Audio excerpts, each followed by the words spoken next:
Blessings, everyone. Okay, I'm just gonna start where we left off in the last video. Again, I'm asking for everyone to please, just leave our emotions at the door because they really don't belong here when we're seeking the truth. The truth doesn't have a face, it doesn't have emotion, and this is where we can all come together and we can walk in peace, seeking this truth, seeking the truth, okay?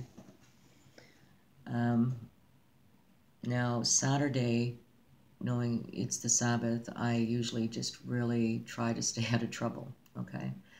And keep my thoughts pure, clean, my visual, all of it. So this is what I do on Saturday. And so I got up Saturday morning and I was getting my coffee ready and I heard a notification and I'm thinking, okay, should I answer it? Because this day I'm just going to stay away from a lot of the negativity. And so I go over, I find out that it's a channel that I go to frequently and it's a good channel. It's a real pleasure to be there because what he does is he puts up music, all types of music, old music, and it's just very enjoyable when you're over there.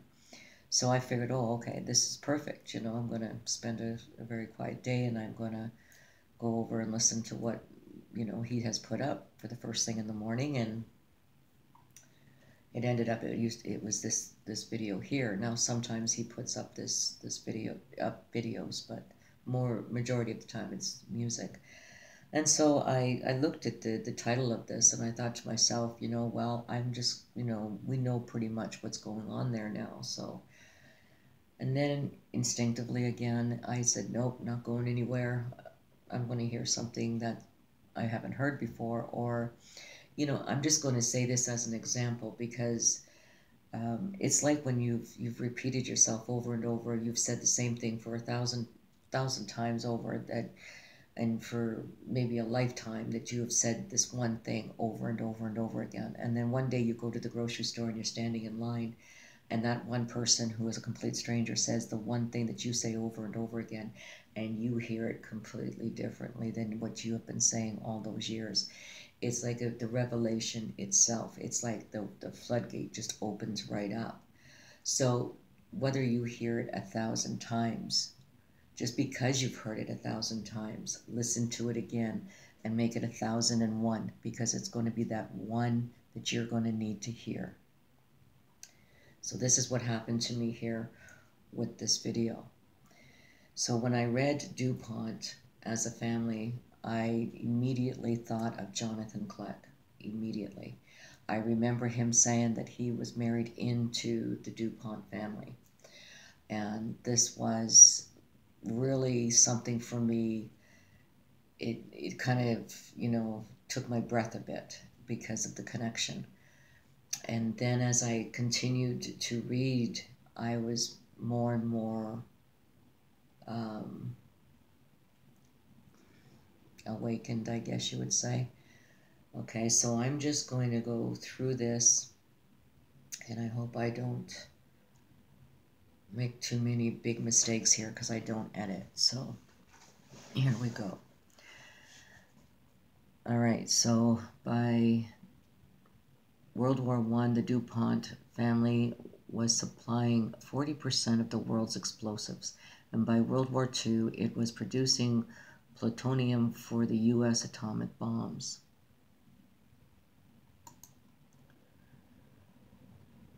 It's believed that the Dupont family's support of U.S. war efforts allowed it to dictate the prohibition of hemp farming and marijuana use.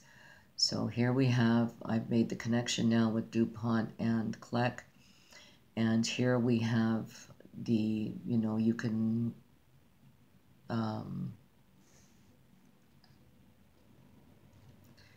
okay, so here we're under the umbrella of what?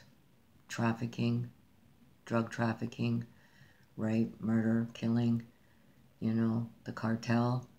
So here we have a connection. This is where the video that I started watching that provoked or moved to all of this You know, he says in that video that, you know, cars were being blown up in front of his house. I mean, this is right out of the movie. I guess it is, you know. So this is how they play. This is the movies that we watched were actual reality, you know.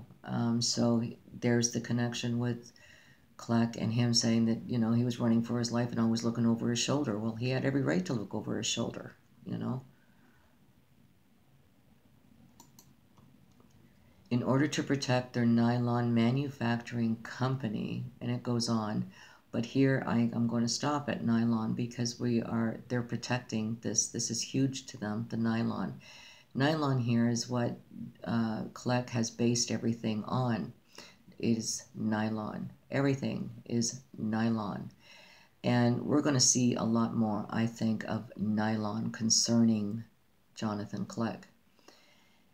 Here, it's no different. This is what they do in the occult. They play with their letters and they mix them around, first and last names and such, so that we know what they do and how they read things backwards. Well, this is exactly what he did. He didn't miss a beat. He didn't skip a beat. No lying. He turned this right around. Right? He turned it all around. 100% no lying. What do you see what do you think, right? It's the first thing you think of when you see nylon. No lying. Where'd you get that from? Kleck.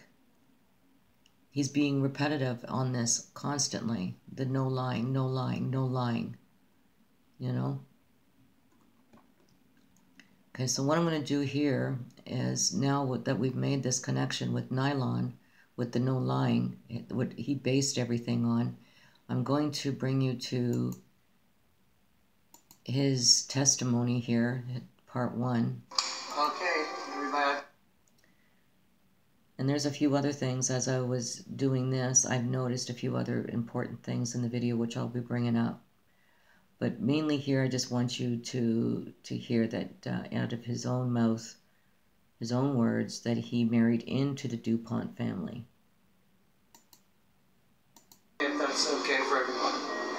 Anyway, sorry, the music's kind of loud in the elevator.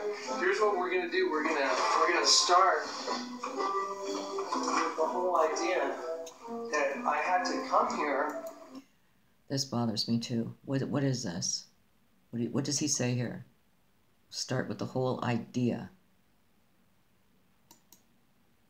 That I had to come. We're gonna start with the whole idea that. Yeah, that just doesn't make right.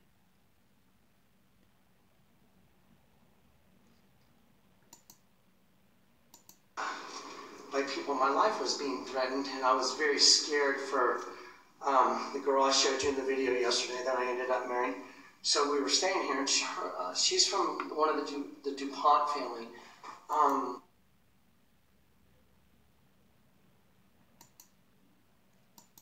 The girl I showed you in the video yesterday that I ended up marrying. So we were staying here, and she's from one of the Dupont family.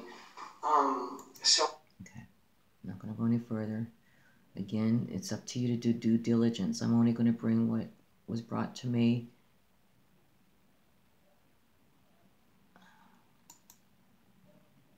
We were staying in this room, and 1033, and so that's where the Holy Spirit descended on me, and it literally blanketed me.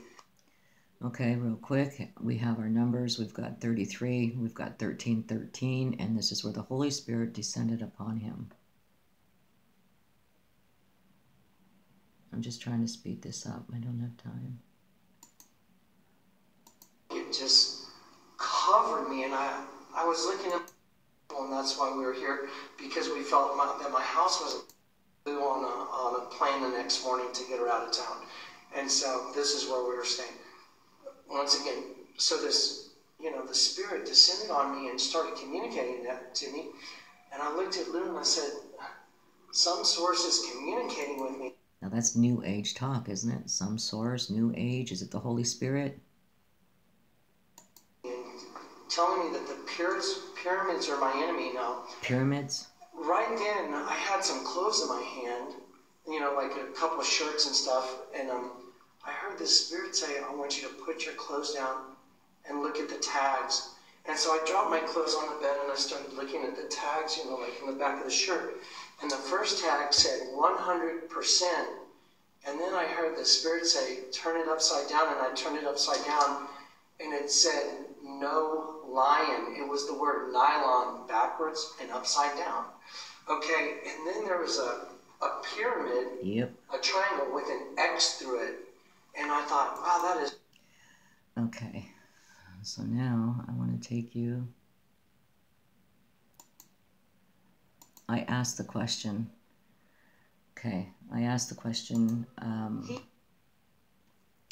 someone who's being married into a family of wealth, how does that work? What would be put on the table at that point? So someone marries into the wealth and that person's got working from paycheck to paycheck, surviving that way.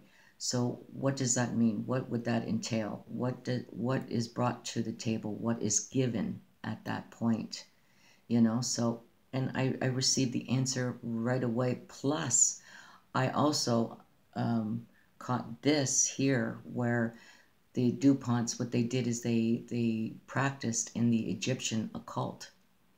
Okay, so this is where their religion comes from, right? The Egyptian occult.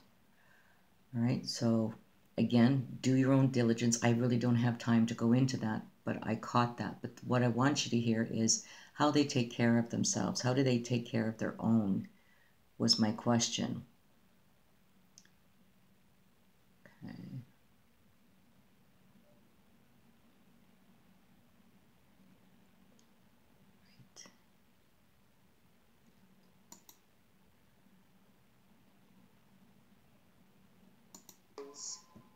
In the 1770s, two of his best friends, Necker and Lafayette, loaned him large sums of money to try out his schemes in business and in forming a communist society in America.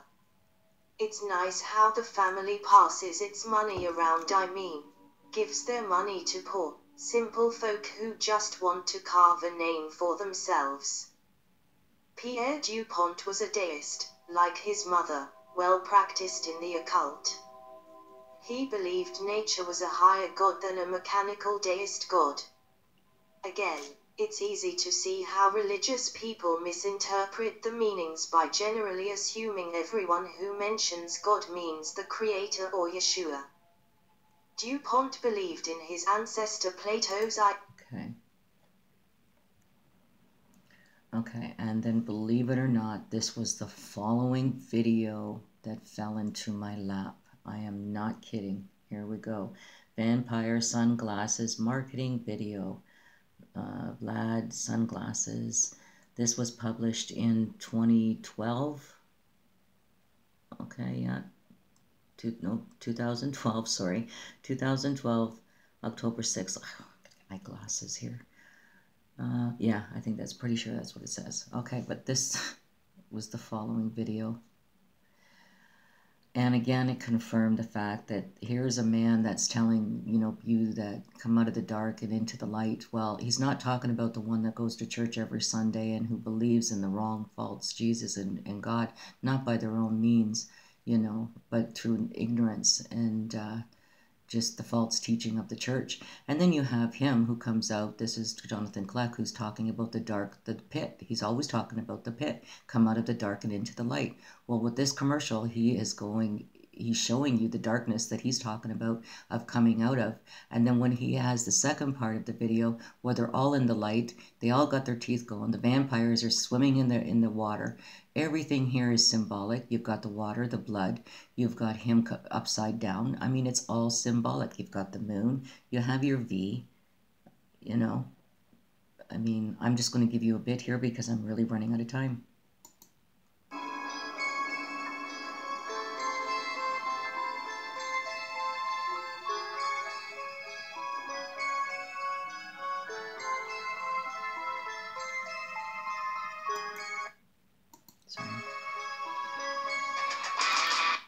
And there's your eye.